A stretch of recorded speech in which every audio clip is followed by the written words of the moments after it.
नमस्कार दोस्तों, आज एक और पारिवारिक कहानी में मैं आपका स्वागत करती हूँ। आज की कहानी है बेटे की शादी से पहले होने वाली बहू के कोर्ट की शर्त देखकर माता पिता के होश उड़ गए। और कितना रास्ता बाकी है पूरब? यही कोई 4 या 4.5 घंटे, वो भी अगर रास्ता क्लियर मिला। ओ, बोर हो रही हो? नहीं, भूख लगी है जोर से। तुम भी ना सृष्टि, कितनी बार कहा है कि पहले बता दिया करो, जब तक जोर से भूख ना लगे बोलती ही नहीं हो। सोचा था कि तुम्हें भी लग जाए थोड़ी भूख, फिर खा लेंगे, पर तुम तो तुम ही हो। अच्छा, तब तक 2 बिस्कुट खा लो, रोकता हूँ कहीं। ओके, सृष्टि ने बिस्किट का पैकेट निकाल कर खाना शुरू किया। एक आध मुझे भी दे दो। लो, सृष्टि ने बिस्किट आधा करके उसके मुंह में डाल दिया। थोड़ी ही देर बाद पूरब ने गाड़ी एक खूबसूरत से ढाबे के सामने रोक दी। चारों तरफ से सफ़ेद पहाड़ों से घिरा, खुले आसमान के नीचे बड़ी सी टेबल के दोनों ओर चारपाइयों पर रंगीन दर्रियाँ और गोल तकिए। ढाबा तो बहुत अच्छा है, अब खाना अच्छा हो तो बात है। अच्छा ही होगा। देखते हैं क्या खाओगी, मेन्यू आने दो। तभी वेटर ने मेन्यू रखते हुए पूछा, पानी रेगुलर या बोतल? बोतल ले आओ जी। अब बताओ क्या खाओगी? पहले तुम बताओ। एक काम करते हैं, वेटर से पूछ लेते हैं कि यहाँ सबसे अच्छा क्या मिलता है। ओके। वेटर से बात करके पूरब ने सरसों का साग और मक्के की रोटी का ऑर्डर दे दिया। खाना सच में अच्छा था। खाना खाकर दोनों फिर कार में जा बैठे। अब यहाँ से कोई 4 घंटे लगेंगे ना? हाँ, तकरीबन। मतलब हम अंधेरा होने से पहले पहुँच जाएंगे। देखते हैं, एक बार चाय के लिए तो रुकना होगा। वो तो है। और जल्दी भी क्या है, जाके फिर वही सब बातें। मैं तो आना ही नहीं चाहता था। आना तो मैं भी नहीं चाहती थी, पर माँ को बुरा लगता। हमारी शादी में भी तो अड़चन डाली थी उन्होंने। वो तो मैं अड़ गया, वरना शादी ही ना होने देती। अब ये मैं कैसे कहूँ, वो बड़ी हैं, उनके आगे कोई बोल सकता है क्या? यूं ही बातें करते करते 8 बज गए। सुंदरगढ़ पहुंच गए। घर के सामने गाड़ी रोककर पूरब ने हॉर्न बजाया तो वॉचमैन ने भागकर बड़ा सा गेट खोल दिया। यह तो बहुत बड़ा घर है पूरब। हाँ, हमारे परदादा ने बनवाई थी ये हवेली। इसमें तो बहुत से कमरे होंगे, यही कोई 16 कमरे हैं। बाप रे, इसे साफ रखना भी तो एक परीक्षा ही होगी। पहाड़ों पे इतनी धूल मिट्टी तो होती नहीं, मौसम ठंडा ही रहता है। और नौकर है ना, वो देखते हैं सफाई का काम। तुम पहली बार आई हो ना, 2 दिन में सब जान जाओगी। मुझे तो घबराहट हो रही है। मैं हूं ना, पूरब ने गाड़ी एक तरफ रोकते हुए कहा। सामान वो बाद में आ जाएगा, बस पर्स ले लो अपना। प्रणाम माँ। प्रणाम बाबूजी। सृष्टि ने झुककर पैर छुए। खुश रहो, बड़ी देर कर दी। घर से तो जल्दी निकल गए थे, पर ट्रैफिक बहुत था, पूरब ने जवाब दिया। चलो मुंह हाथ धो लो, खाने की टेबल पर बात करेंगे। ठीक है माँ। पूरब सृष्टि के साथ सीढ़ियाँ चढ़कर कमरे में आ गया। उनका सामान कमरे में पहुँचा दिया था। बहुत बड़ा कमरा है। हाँ, अभी तो रात है, सुबह खिड़की खोल कर देखना, गजब के नज़ारे दिखाई देंगे। अच्छा, वो बाथरूम है, जाओ मुंह हाथ धो आओ। ठीक है, तौलिया तो सामान में बाथरूम में होगा। ओके। बाथरूम भी किसी 7 सितारा से कम न था। बाथ टब, हर चीज़ मौजूद थी वहाँ।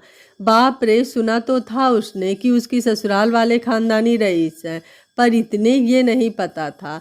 पूरब को भी ये सब तामझाम पसंद नहीं, वो सादगी से जीना पसंद करता है। इसलिए मेडिकल की पढ़ाई के बाद उसने अपना क्लिनिक एक छोटे से पहाड़ी इलाके चंदन नगर में खोल लिया था।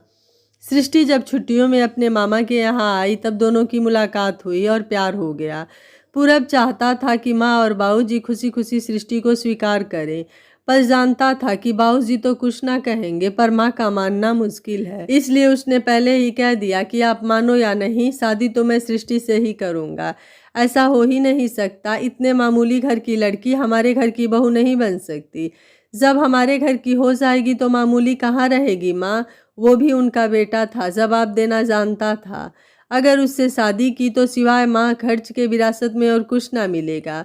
वो भी नहीं चाहिए। आपने पढ़ा लिखा दिया, यही बहुत है। और सृष्टि भी पढ़ी लिखी है। हम दोनों अपनी गृहस्थी संभाल लेंगे। एक बार फिर से सोच लो। मैंने प्यार किया है माँ, व्यापार नहीं जो नफ़े नुकसान की सोचूं। तो ठीक है, शादी कहाँ और कब कर रहे हो, खबर भिजवा देना, हम आशीर्वाद देने आ जाएंगे। इसके सिवा और कोई उम्मीद मत रखना। आपके आशीर्वाद के सिवा कुछ चाहिए भी नहीं माँ। ठीक है। उसके बाद पूरब ने ज़्यादा देर नहीं की, सुंदरगढ़ के ही मंदिर में उसने सृष्टि से शादी कर ली। शादी में सृष्टि के परिवार के लोगों के सिवा उसके चंद दोस्त ही शामिल हुए हैं। माँ और बाबूजी सिर्फ 10 मिनट के लिए आए थे। माँ ने सृष्टि को 16 श्रृंगार के गहने और मेकअप और लाल साड़ी उपहार में दी। सृष्टि और पूरब के पैर छूते ही वो गाड़ी में जा बैठी। बाबूजी कुछ देर रुकना चाहते थे, पर माँ के आगे उनकी कब चली थी। वो भी उन दोनों को आशीर्वाद देकर चले गए। उसी दिन वो सृष्टि को लेकर चंदन नगर चला गया। कुछ मुश्किलें तो आई, पर दोनों ने मिलकर अपनी गृहस्थी बना ली। इस बात को 2 साल होने को आए। बस कभी कभार हाल चाल जानने के लिए ही उनकी माँ और बाबूजी से बात होती। पर पूरब का छोटा भाई अंबर का फ़ोन हमेशा आता रहता। उसी ने बताया कि उसे एक लड़की से प्यार हो गया है और उसमें इतनी हिम्मत नहीं कि अकेले माँ का सामना कर सके, इसलिए उसे पूरब का साथ चाहिए। कुछ ही दिन बाद माँ को फ़ोन आया कि उन्होंने अंबर के लिए लड़की देख ली है। दिवाली पर घर आ जाओ, बाकी बातें यहीं होंगी। पूरब क्लिनिक अपने दोस्त डॉक्टर गिरीश और डॉक्टर नेहा को सौंप कर सृष्टि के साथ घर आ गया था। क्या सोच रहे हो? बाथरूम में से कितनी आवाज लगाई कि गीजर का बटन कौन सा है, तुमने सुना ही नहीं? अरे वो तो एक ही बड़ा बॉयलर है नीचे, सब बाथरूम में से वहीं से डायरेक्ट गर्म पानी आता है। चल गया पता सारे नल खोल के देखने के बाद। तुम तो आंखें खोले सो रहे थे। नहीं, वो मैं पुरानी बातें याद आ गई क्या? सृष्टि ने उसके पास बैठकर उसके कंधे पर हाथ रखा। हाँ, कुछ यूं ही हुआ। जाने दो अब वो सब, चलो मुंह हाथ धो आओ। हाँ, तुम तैयार हो जाओ और प्लीज़ यहाँ साड़ी वाड़ी पहन के टिपिकल बहू मत बन जाना, जैसी हो वैसी ही रहना। ओके बाबा, जाओ अब। थोड़ी देर बाद सब खाने की टेबल पर मौजूद थे। खामोशी के साथ वेटर द्वारा खाना परोसा गया। सृष्टि को इन सब की आदत नहीं थी। उसने तो अपने मायके में हमेशा माँ के द्वारा ही भोजन परोसना देखा था और शादी के बाद भी वो खुद ही अपने और पूरब के लिए खाना बनाती व परोसती थी। खाना खाते समय भी 2 वेटर हाथ बांधे पीछे खड़े थे। उसे यूं लगा जैसे वो घर में नहीं किसी होटल में खा रहे हैं। सब चुप थे। बड़ा अजीब सा लग रहा था उसे। अचार खाने का शौक था, पर टेबल पर तो कहीं अचार था ही नहीं। अचार है क्या? उसके मुंह से अकस्मात निकला। सभी के हाथ रुक गए और सभी उसकी ओर देखने लगे। यहाँ कोई अचार नहीं खाता सृष्टि, तुम्हारे लिए कल मंगवा दूंगा या ले आऊँगा बाजार का अचार। नहीं नहीं, कल मैं खुद बना दूंगी। गाजर और गोभी का अचार सबको अच्छा लगेगा। अपने लिए बना लेना बहू, और कोई तो खाता नहीं। मैं खाऊंगा बहू, बरसों से नहीं खाया, मेरी माँ बनाती थी। हो गया, अब खाना खाओ सब। माँ ने कड़क नज़रों से बाबूजी को देखा। मैं भी खाऊंगा भाभी, थोड़ा ज़्यादा बनाना। सृष्टि को ऐसा लगा मानो अंबर ने जानबूझकर कहा हो। हाँ, बना दूंगी, अब तो खाना खा लेते हैं। सृष्टि भी अपनी सास को ज़्यादा नाराज़ नहीं करना चाहती थी। रात को सोते समय सृष्टि ने पूरब से पूछा, तुम्हें नहीं लगता कि अंबर माँ से बगावत पर उतर रहा है? उसके पास कोई और रास्ता भी तो नहीं छोड़ा माँ ने। पर माँ क्यों बच्चों की खुशी में खुश नहीं है? ऐसा नहीं है, हमें पूरी आज़ादी दी थी उन्होंने, जब तक तुमसे शादी का फैसला नहीं लिया था मैंने। उसके बाद उन्होंने अंबर पर सख्ती कर दी, जिसका नतीजा हमें तो नज़र आ रहा है, पर शायद माँ को नहीं। पर पसंद की शादी से क्यों इतना इतराज़ है माँ को? पुरानी बात है, बताओ ना। रात बहुत हो गई है, सोना नहीं है? सो जाएंगे, अभी तो 10 ही बजे हैं। तुम तो क्लिनिक से आते ही 11 बजे हो। ओ, खिड़की से बाहर देखो तो कितना अंधेरा है। कोई आवाज़ नहीं। हाँ, पर तुम कहो ना। ठीक है, इंटरकॉम करके 2 कप चाय मंगवा लो, बालकनी में बैठते हैं। मैं बना लाती हूँ ना। नहीं सृष्टि, मंगवा लो। ठीक है, क्या नंबर है किचन का? 75। ओके। थोड़ी देर में चाय आ गई। दोनों बालकनी में कुर्सियों पर बैठे। मौसम बहुत ठंडा है यहाँ। हाँ, अब तो दिन ब दिन ठंड बढ़ेगी ही। वैसे दिवाली जैसा कुछ लग नहीं रहा अब तक। हाँ, पता नहीं माँ के मन में चल क्या रहा है। अच्छा, तुम वो बात बताओ जिसके लिए यहाँ आकर बैठे हैं हम। ठीक है, बताता हूँ। सुंदरगढ़ हमारे पुरखों द्वारा बसाया गया इलाका है। इसकी सारी ज़मीन हमारे परदादा नटवर सिंह के अधीन थी। उन्होंने ही इस हवेली का निर्माण अंग्रेजी कारीगरों से करवाया था। हमारे दादाजी की 3 औलाद हुई थी। सबसे बड़े हमारे दादा केशव सिंह, दूसरे हरी सिंह और एक बेटी सुशीला। हरी सिंह दादा 20 वर्ष की उम्र में हैजे से चल बसे। बेटी की शादी उन्होंने टिकड़ी के जमींदार से कर दी। हमारे दादा की शादी भी एक बड़े घर की बेटी आनंदी देवी से हुई, जिनसे उन्हें 2 बेटे हुए, हमारे बाबूजी माधव सिंह और चाचा राम सिंह। हमारी माँ भलिया के बहुत बड़े जमींदारों के परिवार की बेटी थी। धर्म कर्म की कट्टर और जिद्दी, क्योंकि हमारे बाबूजी बहुत मुलायम मन और गरीबों की हिमायत करने वाले व्यक्ति थे। वो किसी भी मदद करने से पीछे नहीं हटते थे। कहीं वो सब कुछ ही ना लूटा बैठे। शायद यही सोचकर दादाजी ने बाबूजी की शादी माँ से करवा दी, और हुआ भी वही। माँ ने बाबूजी को संभाल लिया। एक तरह से पूरी हवेली की जिम्मेदारी ही उन्होंने उठा ली। बाबूजी को ज़मीनों के काम में खास रुचि नहीं थी। माँ ने वो भी संभाल लिया। चाचा अपनी पढ़ाई पूरी कर लंदन से लौटे तो उन्हें भी ज़मींदारी में कुछ खास रुचि नहीं थी। दादा दादी ने उनके लिए एक लड़की देख ली थी और चाहते थे कि वो जल्दी शादी कर ले, पर चाचा को अभी इतनी जल्दी शादी नहीं करनी थी। उन्होंने कहा कि पहले वो भारत भ्रमण पर जाना चाहते हैं, उसके बाद ही शादी करेंगे। सभी राजी हो गए। 2 महीने बाद जब चाचा लौटे तो उन्होंने कह दिया कि उन्हें एक लड़की पसंद आ गई है और वो उसी से शादी करेंगे। वो लड़की एक क्लर्क की बेटी थी। आनाकानी के बाद आखिर सबको मानना ही पड़ा और शादी हो गई। आभा चाची शादी के बाद हवेली आ गई। माँ ने हवेली के सारे नियम उन्हें समझाए और वो भी जल्दी ही समझ गई। चाचा को ज़मीनों में रुचि नहीं थी, पर फिर भी दादाजी और माँ के कहे अनुसार वो सारे काम कर देते थे। कुछ समय बाद माँ ने हवेली की और नौकरों की देखभाल का काम चाची के जिम्मे डाल दिया और पूरी तरह जमींदारी के काम में जुट गई, क्योंकि दादाजी बीमार रहने लगे थे और फिर कुछ ही समय बाद वो स्वर्ग सिधार गए। माँ को उनसे बेहद लगाव था। वो उन्हें अपना पिता ही मानती थी। दादी के कहने पर उन्होंने ज़मीन का काफ़ी हिस्सा चाचा राम सिंह के नाम कर दिया, ताकि उनसे होने वाली इनकम से वो अपना परिवार संभाल सके। इतना कहकर पूरब थोड़ा रुक गया। क्या हुआ, चुप क्यों हो गए?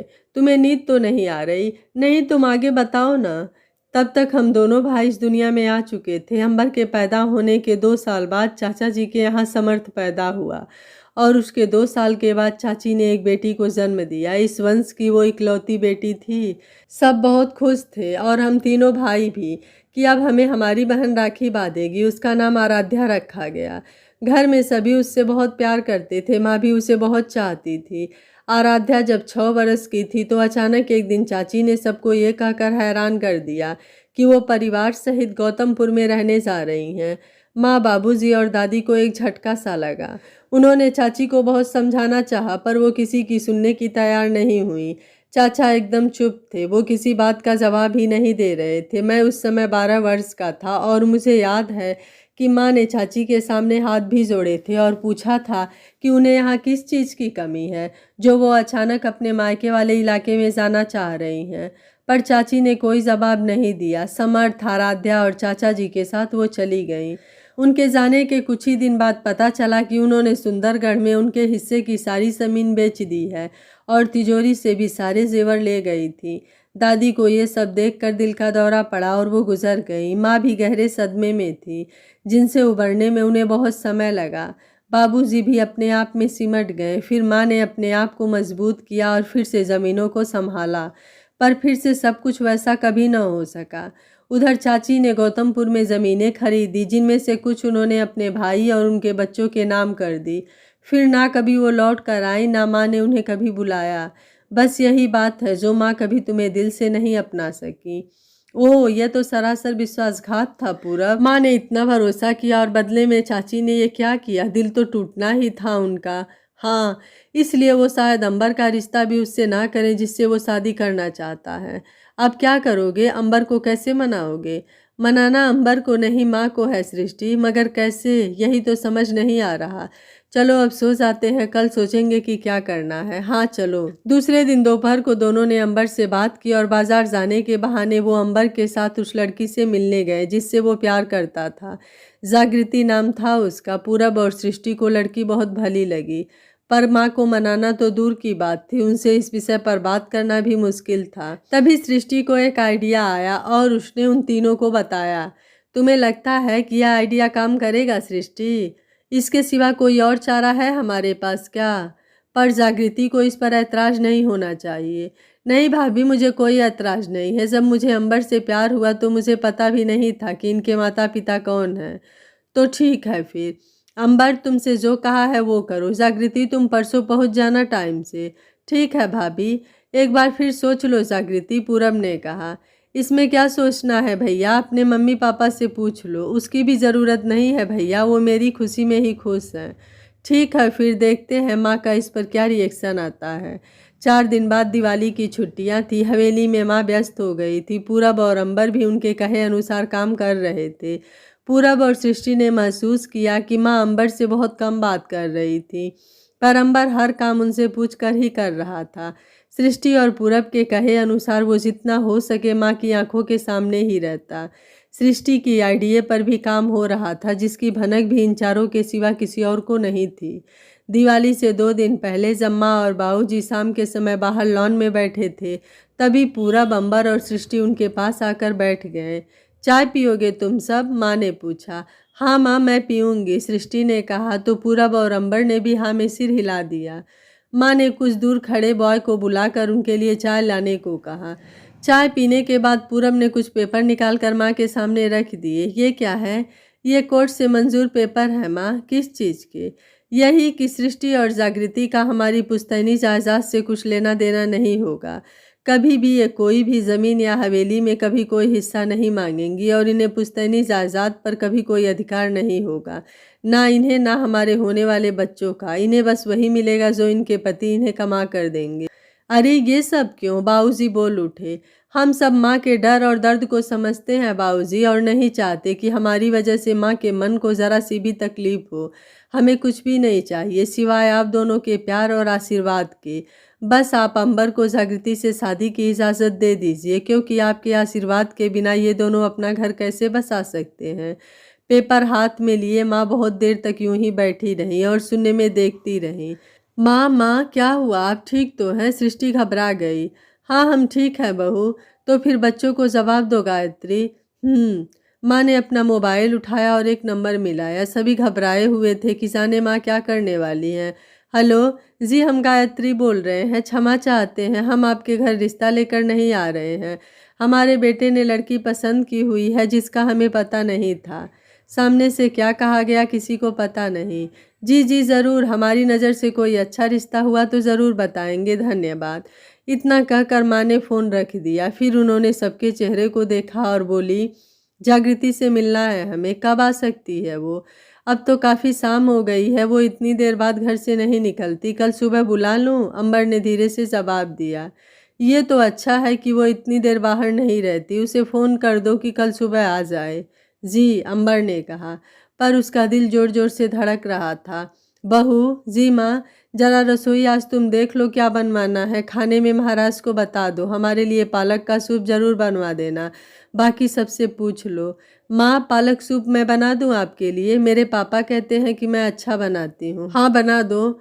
जी, सृष्टि खुश हो गई और उसकी ये खुशी माँ की नज़रों से छिपी नहीं रही। आप क्या खाएंगे बाबूजी? सूप तो मैं सबके लिए ही बना दूंगी। बहू, तुम्हें कोफ्ते बनाने आते हैं क्या लौकी के? जी बाबूजी, तो बना दो। वैसे गायत्री भी बहुत अच्छे बनाती है, पर बहुत दिन से खाए नहीं हैं। ठीक है बाबूजी, माँ जैसे तो शायद न बना सकूं, पर कोशिश करूंगी। बस थोड़ी सी कसूरी मेथी डाल देना बहू। ठीक है माँ, और क्या बनाऊं? बता दो सब अपनी फरमाइश भई। आज बहू की पहली रसोई है, माँ ने अपना चश्मा उतारकर टेबल पर रखते हुए कहा। पूरा अंबर सहित बाबूजी भी बहुत हैरान थे और सृष्टि तो इतनी खुश थी जैसे उसे कोई खोया खजाना मिल गया हो। भाभी, बाकी आपका जो मन करे बना ले। ठीक है, सबसे पहले मैं खीर चढ़ा देती हूँ, उसमें समय लगता है। महाराज से पूछ लेना बहू, सामान जो चाहिए वो रसोई में ही है। जी, सृष्टि ने पूरब को प्यार से देखा और उठकर अंदर चली गई। सूप कैसा बना है माँ? बहुत अच्छा है। पालक सूप में पुदीना तो मैंने कभी सोचा ही नहीं था, बहुत अच्छा कॉम्बिनेशन है। कोफ्ते भी अच्छे बने हैं। थैंक यू माँ। एक काम करना बहू जी, कहिए संडे को कुछ स्पेशल बनाना। कुछ खास है उस दिन माँ? मेरी एक सहेली हर साल आती है मिठाई लेकर, बड़ी तारीफ करती है अपनी बहू की। मेरी बहू ये अच्छा बनाती है, वो अच्छा बनाती है। अब पता चलेगा उसे कि किसकी बहू ज़्यादा अच्छा खाना बनाती है। पूरा बंबर और बाबूजी का तो निवाला मुंह तक आते आते रुक गया। सब हैरानी से उन्हें देख रहे थे। क्या हुआ, कोई भूत देखा क्या? खाना खाओ सब, माँ ने एक और कोफ्ता अपनी प्लेट में लेते हुए कहा। जाने क्यों सृष्टि को एक सुकून सा मिला। दूसरे दिन सुबह करीब 10 बजे अंबर जागृति को ले आया। जागृति थोड़ी सी घबराई हुई जरूर थी, पर इतनी नहीं कि माँ के सवालों के सही जवाब ना दे। सभी बाहर लॉन में बैठे। ये तो हमें पता है कि आपका नाम जागृति है, इसके अलावा कुछ और बताओ अपने बारे में। माँ ने तीखी नज़र से उसे परखते हुए कहा। जी कुछ खास तो नहीं है, मेरे माँ और पापा दोनों अध्यापक हैं, मेरे बड़े भैया भी अध्यापक बनने के लिए कोर्स कर रहे हैं और मेरी रुचि भी उसी में है। बस यही 4 लोगों का परिवार है हमारा। ओह अच्छा, घर में सभी अध्यापक, ये तो अच्छी बात है। सिर्फ स्कूल में ही पढ़ाते हैं या बाहर भी? जी बाहर भी पढ़ाते हैं, पर ट्यूशन नहीं, उन बच्चों को जो फीस नहीं भर सकते या जो बच्चे जिन्हें मजदूरी करनी पड़ती है उन्हें पढ़ाते हैं। फिर साल बाद पेपर दिलवा देते हैं। आप भी यही करना चाहती हैं? जी। और अगर हम कहें कि शादी के बाद हम इजाज़त नहीं देंगे इसकी तो शायद? हाँ हाँ कहो। तो नहीं बनोगी ना अध्यापिका, यही ना? जी नहीं, अध्यापिका तो मुझे बनना है, इस शर्त पर शादी नहीं कर सकूंगी, क्षमा कीजिए, आपका समय यूं ही बर्बाद किया, जाने की आज्ञा दीजिए। जागृति उठकर खड़ी हो गई।